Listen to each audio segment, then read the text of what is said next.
John, you and I have had a really great discussion so far about figuring out or the need that companies have to figure out their AI strategy for each different department.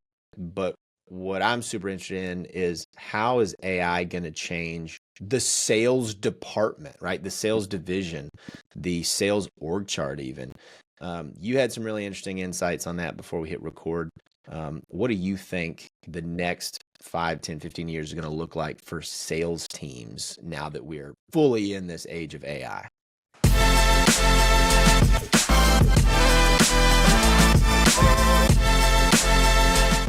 Yeah, thank you. Great to be here, Reade. So let's take a look at two things that are absolutely happening right now. First of all, if you're a technical buyer of anything, okay, I don't care if it's security, the world I'm in, or if you're buying something else at a large company, a Fortune 500 company, you're already going to be doing the research and understanding what you need before you even reach out to your existing vendors that are doing this or potential vendors. You're going to ask your people in your organization what kind of solutions are out there. You're going to consult with the information that's out there, say from a Gartner or an IDC. So you're going to have already a lot of information. And then if you're really smart, you're going to collect all that information and you're going to put it into an AI engine and say, take all this information I've collected and come up with the three best choices for my organization based on the landscape that we have and the problem we solve. So what have we just done there in that small discussion? We've eliminated 80% of what salespeople do. Okay. So in this paradigm, and it's happening very quickly, the real key is going to be two things. One is building trust with the customer and bringing something that they don't already know. And two, an education piece to allow them to understand what it is that you do that's unique. So that shifts the landscape on the vendor side. So let's just say you're John working for a technology company and I'm a salesperson. So how do I differentiate myself in all of the different pieces there that we have to talk about? Technical, understanding the buying process, understanding the decision makers. How am I going to differentiate myself when 80% of the work has been done? Well, AI is going to help. And that's where I think we're going to see a major shift is one, how people sell and do the discovery work. Two, how do you find new customers? And three, how do you articulate value?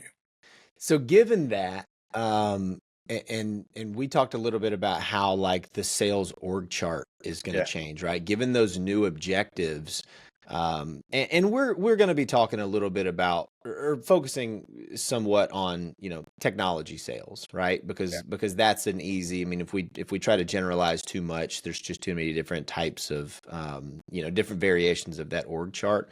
But how do we think it's going to change Yeah. from the current, we'll call it the legacy model? Yeah. So let's just look at what the legacy model is. Typically, you have AEs that are assigned accounts. And this is true where I work now at Gurkle, and it's also true where I used to work at Microsoft. So big company, arguably one of the largest companies on the planet, and then very small company. Same thing.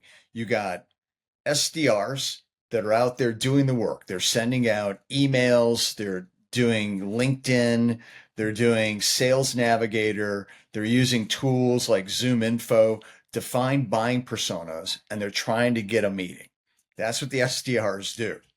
You then got AEs on top of that, and the AEs are doing the same thing, maybe to a lesser degree, but once they get a lead, then they contact that buying persona and they say, hey, you got 15 minutes. I may have something that, you would find of interest.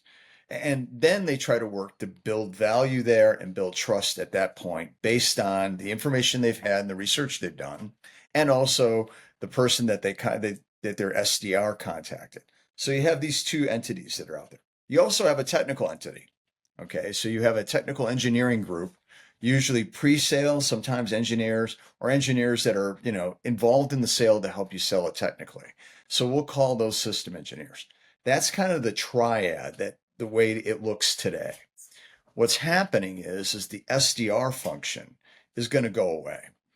in my inbox today, and I mean, this is in the last 9 weeks, I've had 22 people reach out to me from various companies I've never even heard of and say, hey, we have an AI agent that can do this prospecting, to find the buying personas, that can get you meetings, all automated with higher degree of accuracy.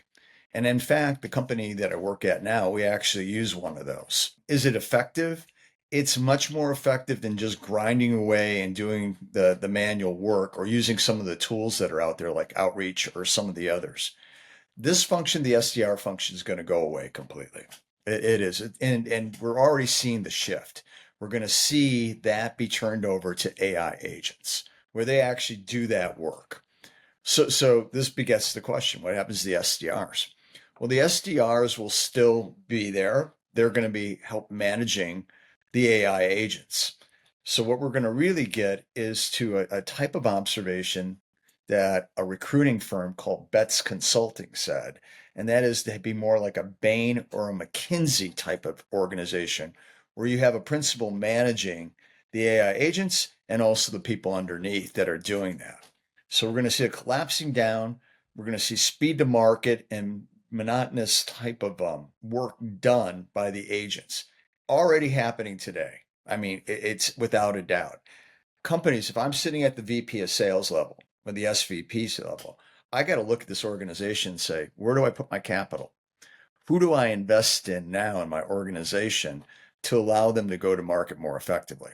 So we'll get to that in a second, but I don't know if you have another question or comment. I can talk more about the org. No, that I do want to keep talking about the org, but just to make a comment about like that SDR role. So I mean, if we're thinking about this, and I want to zoom out a little bit and just talk about AI as an evolution in this in the business cycle, right? Or as an entry into a new business cycle. I think there's this pervasive kind of fear that AI is just going to eliminate everything and it's going to do everything that people are currently doing. But in my view, it's just another tool, right? It's perhaps a little bit more transformative than, say, the invention of the hammer, right? But it may be a move from mostly manual to mostly mechanized, like we've seen in, say, the early or late 1800s, right? Late 19th century, early 20th century, where people went from, hand placing and screwing in every single piece on the widget to man operating machine that does that at a higher scale, right? And I think it's probably more like the change that the internet brought than the change that, say, it's somewhere between that and the change that the smartphone brought. I don't think it's going to be as transformative as the internet, but yeah, it might be a little bit more than just the smartphone. And do you understand what I mean by that I do. spectrum right there? So I take a little bit of a contrarian type Go of. ahead, yeah, yeah, You remember that scene in Jaws where they yeah, first see the shark yeah, and they turn and go, "We're going to need a bigger boat." yeah. That so metaphorically, that's it. We're going to need a bigger boat when it comes to AI. We can't even envision what's going to happen when we hit AGI, when, maybe 5 years, maybe seven, maybe less, where AI is able to program itself and build its own agents. And those are actually automated with no human intervention. It's coming, I believe. So that's one facet. But back to the practical aspect of how it's used today, I can tell you this unequivocally. If you're just using AI as a better search engine, you need to rethink it. You do.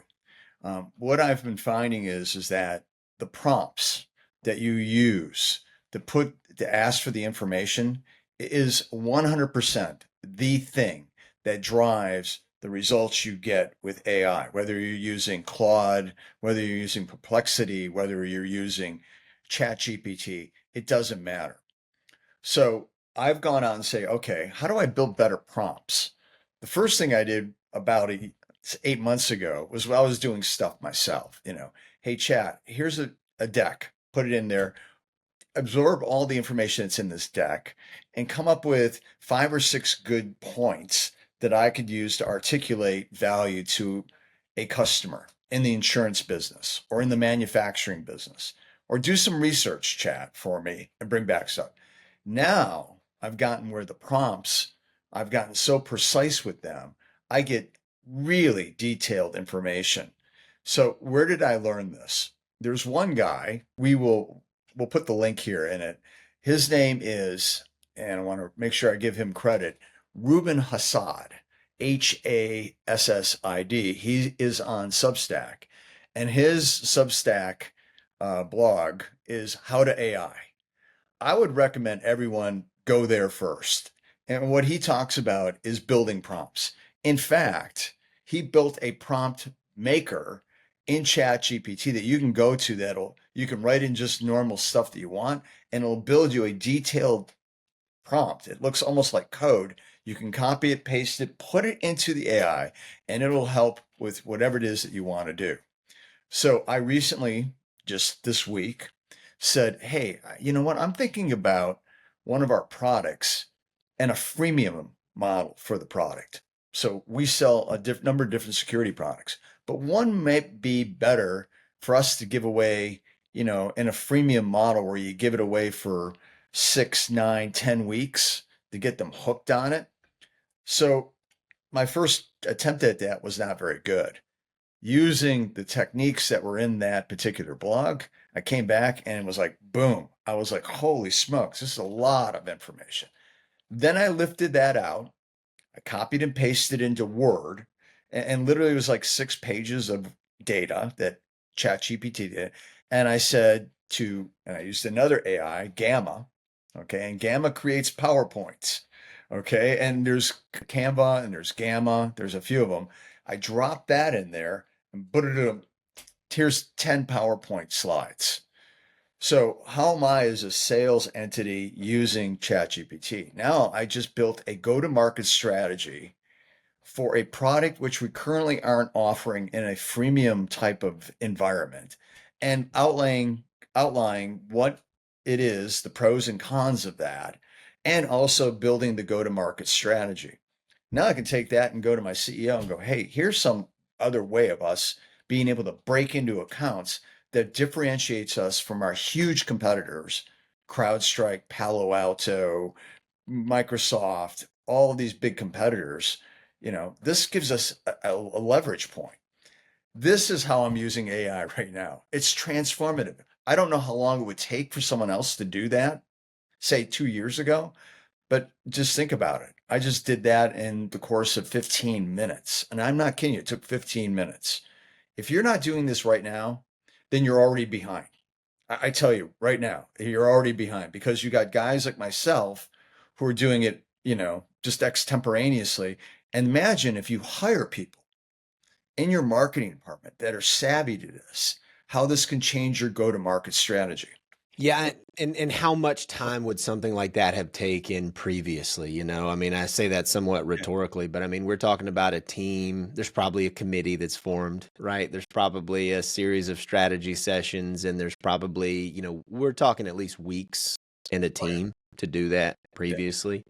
And so we wrote about this in a previous newsletter about speed being I think the term that we used was speed as a competitive advantage. Yep. Yep. And it's like, look, it used to be the speed of, how much can your team get done, from a just a doing of things, right? But now it's how quickly can you adapt to new stimuli, create or Yeah. adjust your strategy, and then deploy that strategy, right? So that's the new, and then of course the doing of it is like 2023 AI strategy, right? It's like, okay, what tools, what AI or what platforms do we need to use to actually implement this?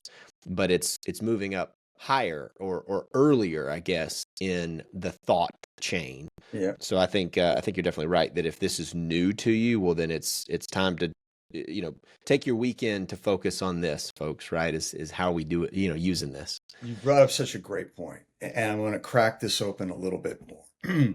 That is the AQ piece of this.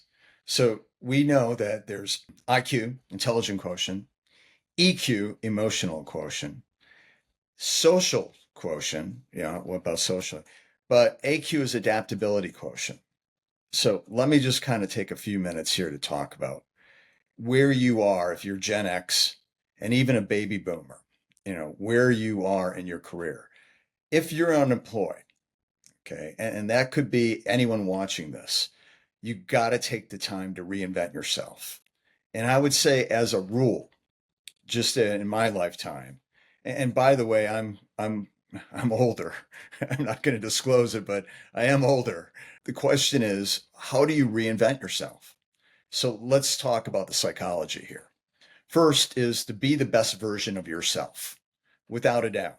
So you need to look at this. I get it. You have kids, you got a mortgage, you got all sorts of things going on. But ask yourself this: what are you doing to invest in yourself? First, your physical being. Are you getting enough sleep? Are you getting enough movement, exercise? Are you taking time to learn every day? Those are so critical to being able to make the shift over to what's going on. That's number one. Two, you got to be insatiably curious. Okay. And I mean, curious about everything. And just ask the question, what do I not know about this? And then ask yourself the question, what can I learn today about this? And what I mean is, what can I learn about today is a Kaizen philosophy. So Kaizen is a Japanese term, came from manufacturing. Actually, Toyota used it. And Zen in the word Zen, Z-E-N in Japanese means good, and Kai means small incremental. So what are you doing every day to learn something if AI is the thing you need to learn? What are you, 10 minutes, 20 minutes? What have you done? And just let me tell you, this here is a dopamine machine. It's been algorithmically proven to keep you swiping on your machine, on your phone, and I'm telling you, if you can take that time and transfer it into something, transfer it in going for a walk. And mostly in North America, things are getting cooler, and go outside, and just take a walk and listen to a podcast. Do something where you're advancing the ball and understanding, okay, what's going on in the world around me, and what's happening with AI, because it's going to be here before we know it. In the next 10 years, you're going to see robots walking down the street. I live here in Atlanta. I literally see Chick-fil-A and their little robot machines going around my neighborhood delivering Chick-fil-A. I mean, I literally have seen this. I've seen Waymo, driving around. You don't think this is going to happen? It's absolutely going to happen. So I hate to say adapt or die, but that's part of it. So that is kind of my little soliloquy on, you need to be investing, find the time, and get away from watching TV and get into reading a book or doing something that's going to get you in tune to this. I just gave you a great blog to read if you want to just get better at your prompts, and this will help start the wheels turning.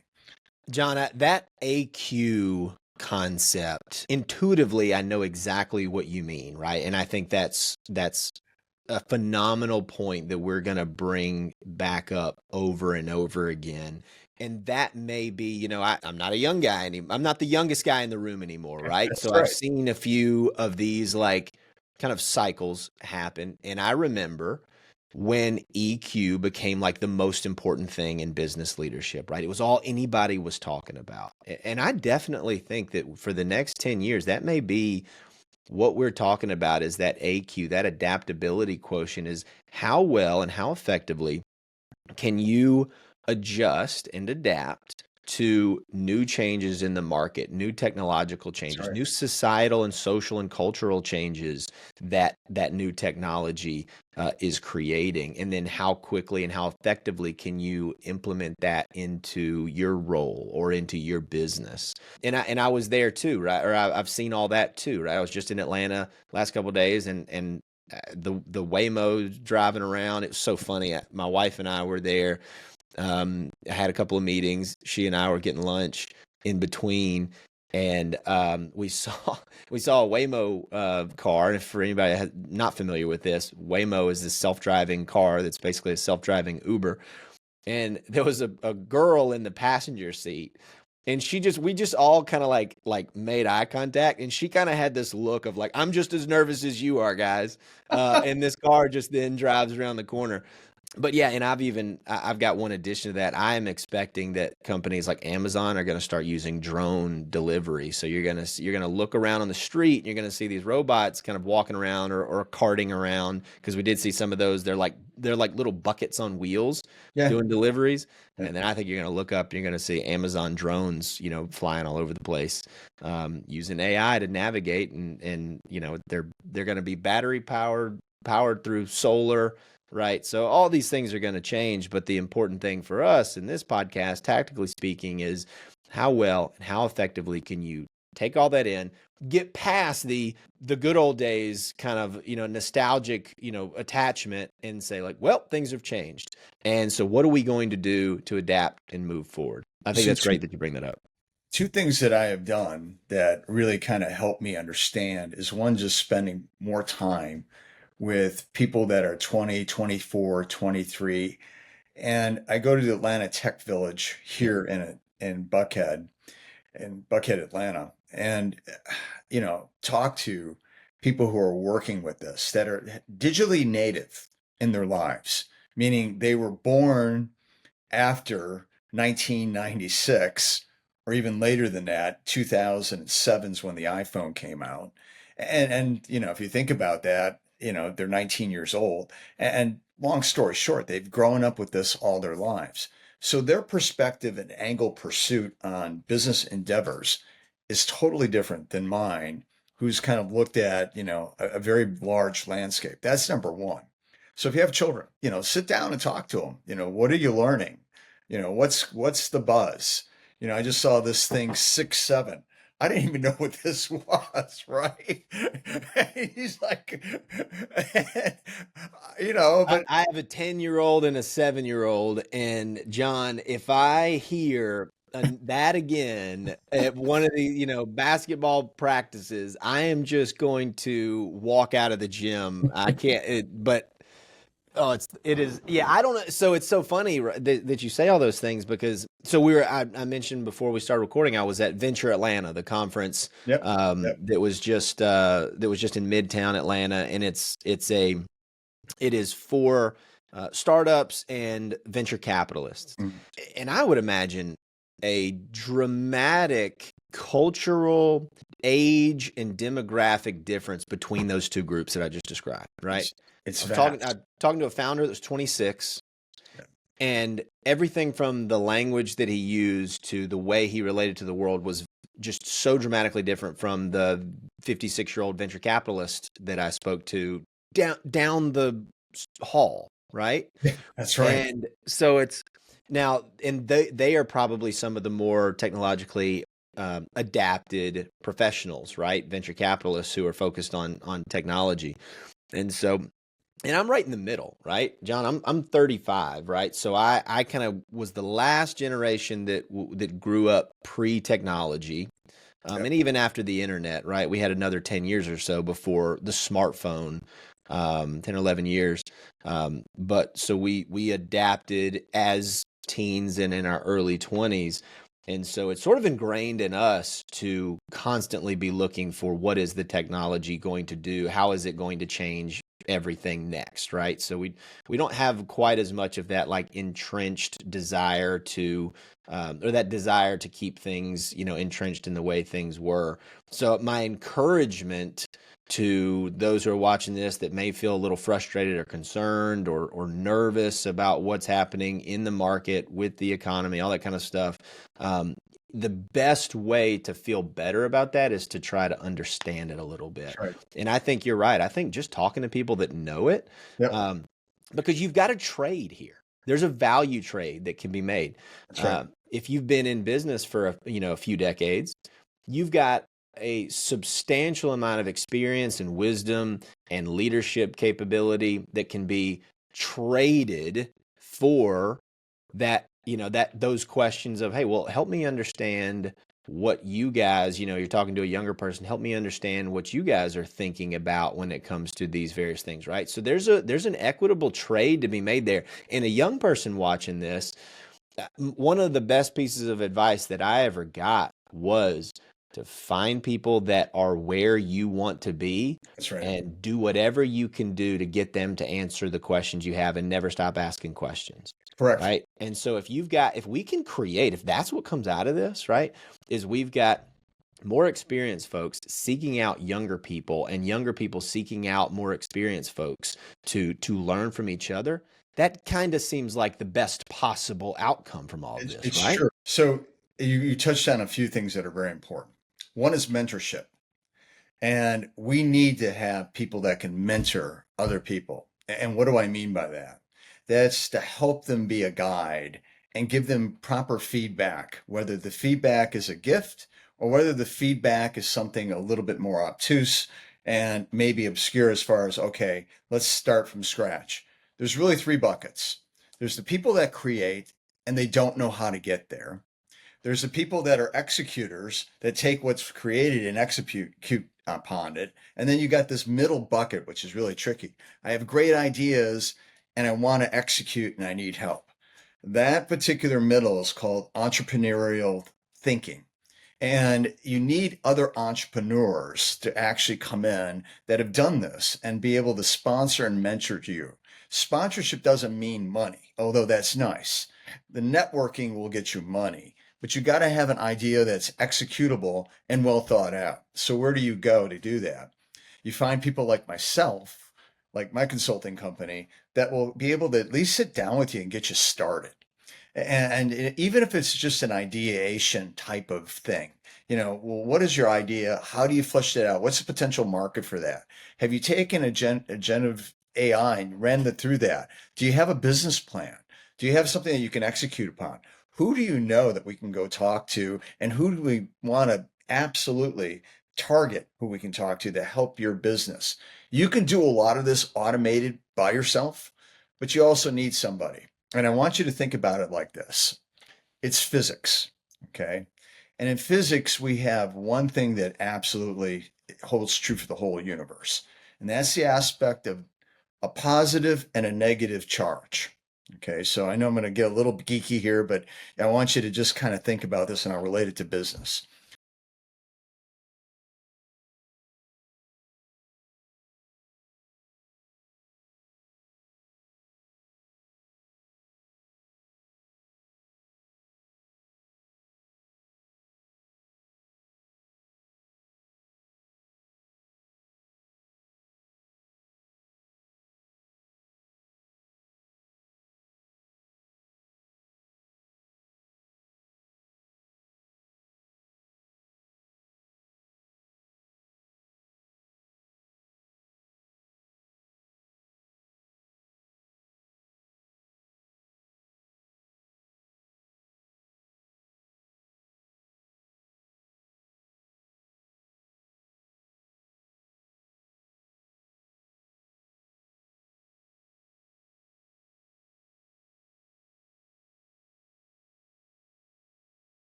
You got Ben and you got Mark. Okay, I can go on and on and on about this. So if you have an idea, you got to ground it with something. And you have to ground it with a human being. That's the key because otherwise you're just sitting there in front of your computer and you're using chat GPT as your ground. Well, no, it's an actual real world out there. So what you get upon, what you hit upon is really important. Doesn't matter where you are in your career. We all need this kind of oscillation and physics going on in our lives.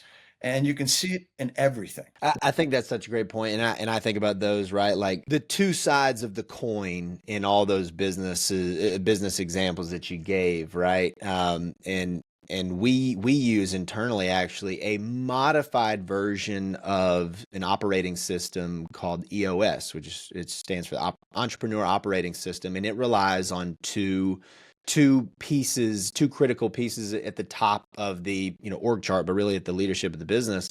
And it's the visionary, and they call the other one the integrator, right? And the visionary, I think that one speaks for itself, but that integrator is exactly that negative that you described, right? It's like the one that really is capable of implementing and taking that vision and making sure it gets done, right? That concept is super resonant with me for that reason. John, I know we're coming up on time here, so I want to make sure that everybody who's listening to this can get connected with you, can continue to learn from you. So, what is the best way for them to do that? Great question. Well, first, you can reach me on LinkedIn. I'm out there. I also have a consulting company, Kwarsick Consulting. It's very easy. My name is not easy, but it really is once you see it and once you figure it out phonetically. Kwarsick, so it's kwarsickconsulting.com, and even my logo is KC, kind of ripped off the Kansas City, but that logo came from AI. I had like 40 of them, and I go, it's simple, but that's how you can reach me. I will always take the time to talk to someone. So my angle of pursuit here and what I'm interested in is sociology and psychology. And what I've always said is that sales is the intersection of those two disciplines, sociology and psychology. If you bring them in, you have a Venn diagram. Sociology is people together, one-on-one, one-on-many, that kind of dynamic and that interaction. Psychology goes much deeper on the motivations and who people and how they go about their lives.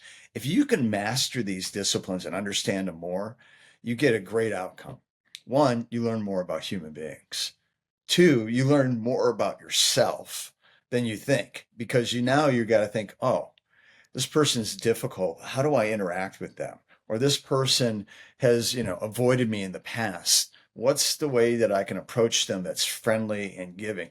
These things are all psychology and sociology together. Sales is that, and it's the ability to build upon those disciplines. I can help you with that. I can.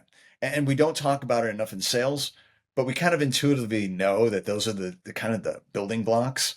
And then the final thing is, what are you working on that, you want to aspire to? So we all need, like I said, mentorship. But we also need someone that can see what's right in us. So I'll leave it with this. I have a saying that I always use, and it's kind of like taped on your forehead, Reade. What's right with you is the starting point. Everything else is beside the point. And it takes a real leader and a real good person to draw out those qualities, those things that are special in you. And that is not about John. It's about Reade. It's about me taking an interest in you, understanding who you are, understanding a little bit about your journey, your life story. Those things are very, very important. AI will not be able to replace that.